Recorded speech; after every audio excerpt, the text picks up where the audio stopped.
but it was hard. Well, the homeowner didn't mention to us that it was a mud floor, dirt floor basement to begin with, so we were digging into mud, going down to mud. And now this bridge is the one that the homeowner there is was a rent-to-own. And she was something like 4 months away from owning the home. And you cannot get to the home now because that bridge is not safe to go over now. You can't see it from here, but there's about a 1.5 foot drop on maybe you can see it over to the far left there from the main road. And so FEMA will work with the owners. So I'm not real sure what the owner, hopefully the owner was fair to her, and if he did receive money, that he did put it towards that bridge repair so that she can continue renting to own the home. I don't know where that stands. Next. This was downstairs in the same home. There's where we had dug out some of the mud. Next. And we're putting in a new hot water tank there. And next. And next. We take time. We take time to go talk to the homeowners. They really want to share. They will talk and talk and talk about their experience. They will talk about seeing the water beginning to rise up. And at this point we knew we were in trouble. And at this point we climbed up into the attic. And at this point we did this and on and on and on. And at this point it was too late. We had to do this. They are willing to share and want to share this with people. And so there's Jeanette and Holly taking time to talk with this homeowner here and just to share some words of comfort. Next. Andrew, this almost looks like, Andrew, the house that we were on, the other one, right, wasn't it? This one, 6 to 8 inches of mud through most of it.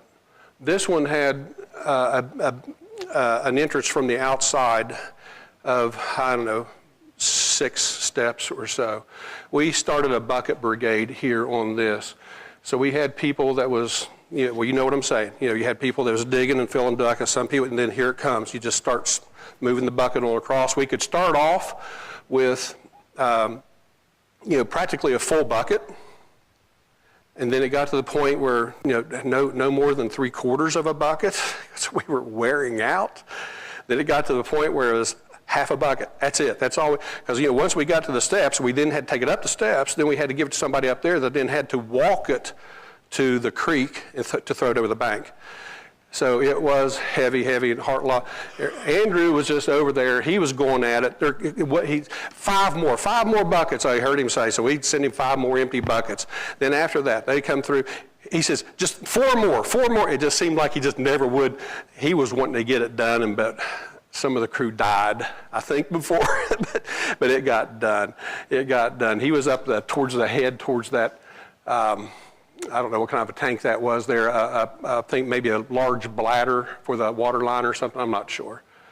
Next, presenting the Bible. Even though it wasn't Samaritan's Purse, we're following that same tradition to present the Bible. Next. You can see our 2 young men over there. Very, very good workers, I'll tell you that. Next. They tested all the playground equipment. They made sure it's all working properly. Next. Yep, there they are checking some more. Teeter-totter, the climber thing there. Yeah, they're testing it, making sure it's all safe. Next. And yeah, there they are. They worked just as hard as they played. Even they worked harder. They were really good. As a matter of fact, it was really funny. I was talking to one of the, I don't think it was a homeowner, just a local, and he was talking about how those young men, how well they were working and everything like this. And I said, yeah, we're really proud of them. They turn around, and I turn around and look at them. Here they are just spinning around on that thing. So it was funny, but they were amazing. Next. There we're doing some cleaning of the chair. We're at church here. And Jason is cleaning up the chairs, pressure spray. A lot of pressure spraying was done here. Next. There's Steve making friends with a clown, and Jason and Ricky. Next. Hey, Ricky, look how clean I am. It's what it almost looks like she's saying. Well, but I'll tell you what, she's another really hard worker. Next, what do we have next? Come here so you can see her here where she's digging in the mud here, digging in the mud over there, pressure spraying here. So she didn't come there for fun. You do have fun. I'll be honest with you, you do have fun, but you work hard and you fellowship, and it is amazing. Next. And next. There's Courtney.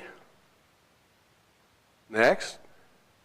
This you can see a little bit. We don't just stop with just the things that has to be done. You can look over here to the left. This is a before and then an after. So we cleaned up the little flower box area there and put in some nice mulch so it would be ready when time comes for planting some flowers. Got that fixed up on both sides of the porch or the steps leading up into the church. Next. He kept walking around. We'll work for food. We'll work for food. Next. We had the most amazing. I'm sorry, I can't remember your friend's name that came with us to play the guitar. Isaac. That's Isaac right here. He could play the guitar. He was really good. So he'd play the guitar for us at night, and so we'd sing. We'd have a good time with that. Then all of a sudden, I don't know how it even got around. Maybe we were planning on going to the church down there, Missionary Baptist Church, which is part of American Baptist Association. We were going to go there for I think it was the Wednesday night service, I'm thinking, and he was going to play. Well, one thing led to another, and next thing you know, we've got a mandolin player, we got a banjo player, another guitar player, a bass player. I think maybe the other guy might have a dobro. I don't know, but we had a heck of a time there.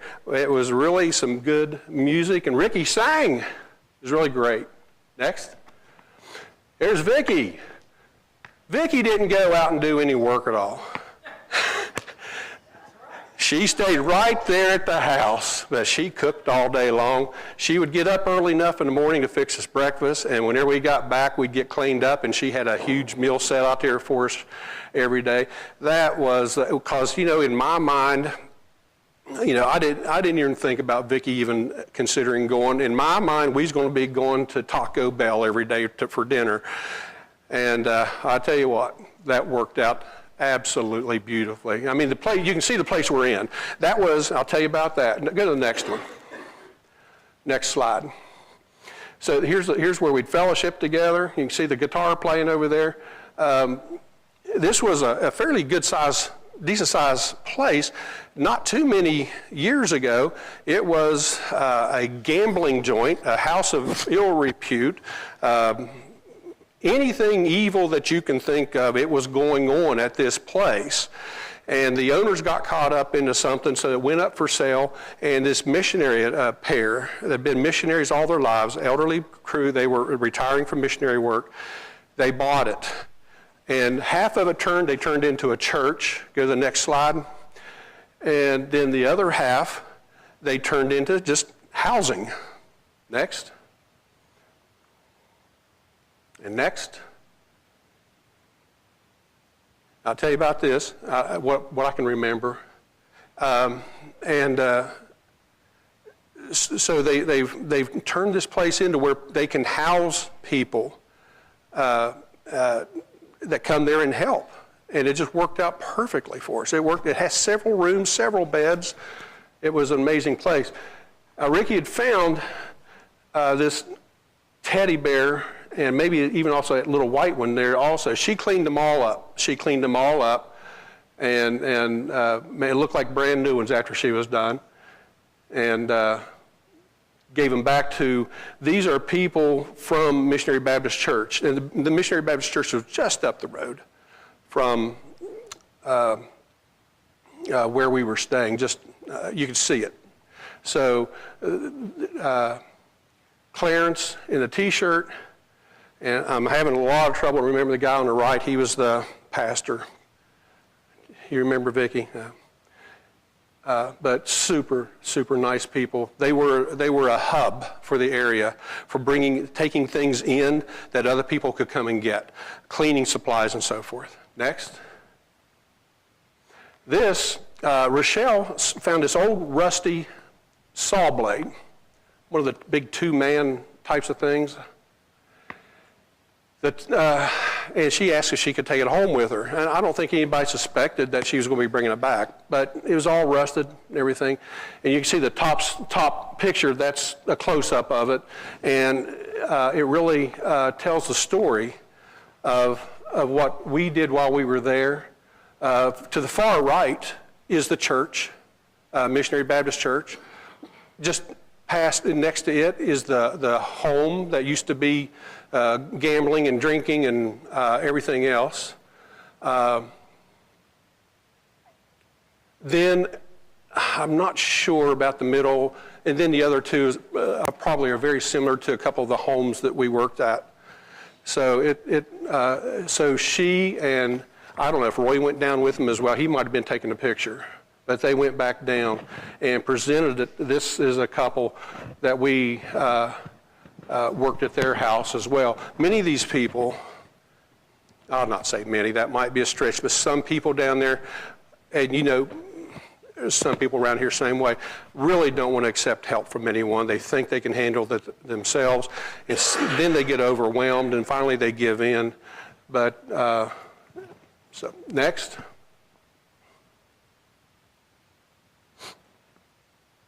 I guess that's the end. I thought there were more. I may have taken some of them out.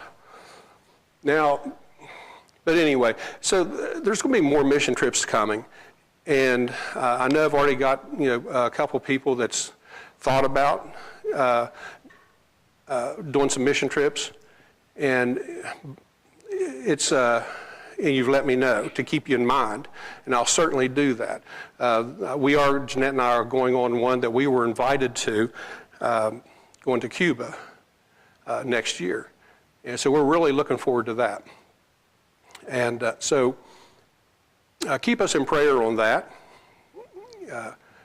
Probably next year sometime, we'll, once we learn a little bit more about the needs of where we're going and the people we're seeing, then maybe we'll come back to the church and see if there's anyone that would like to help in some way, one way or another. We have to see what the needs are there. So, but anyway, they're just absolutely, and like I said, it's the fellowship. It's not just going and helping somebody that's had their house torn apart by floods or anything like this. It's what Jenny was talking about earlier is just absolutely the truth. It's the fellowship, and it's so important in building up of the body of Christ, which that's what we are. And each of us has different talents, different things that we can do that helps to build that body. And Christ expects us to use those talents. So really, it's one of the things you can consider doing is going, you say, I can't nail a nail. Well, you can pick up brush. Well, I can't bend over. Well, we'll figure out something for you to do. All right? But it's an amazing trip. Didn't you have a good time, Vicki? You did? Curtis still up here anywhere? Yeah, isn't it amazing? Isn't it amazing fellowship time? So, but anyway, so that's our slides. And I hated to go so quick because I wanted to leave time for the sermon. Well, I've got about a 45-minute sermon, probably, and we've got, 5 till 12 right now. So maybe we'll have that another time. I mean, unless you want me to go ahead and do it. No. All right, so we'll go ahead and end. We're going to have, if you all want to come on up, Jenny and Keitha, and we'll have our time of invitation. If you haven't gotten to know, if you're here and you haven't gotten to know Jesus, now's the time to come up. Don't wait till tonight. Don't wait till tomorrow. Don't think there's another time that's going to be better than now. There isn't. Now's the best time to do it. And I'm not going to do it. I can't save you, but I can tell you how to be saved. That's all I can do. I can tell you how to be saved. I can tell you where talk to you in the Bible about how to be saved, what you can do, or what you can't do anything except just accept a gift. That's it. Accept the gift. And so now's that time. Now's the time. Now's the time. So if you all will start playing, we'll have our invitation hymn of 635 in the garden. If you want to come on up, I'll pray with you.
Amen. Anybody have anything else before we close?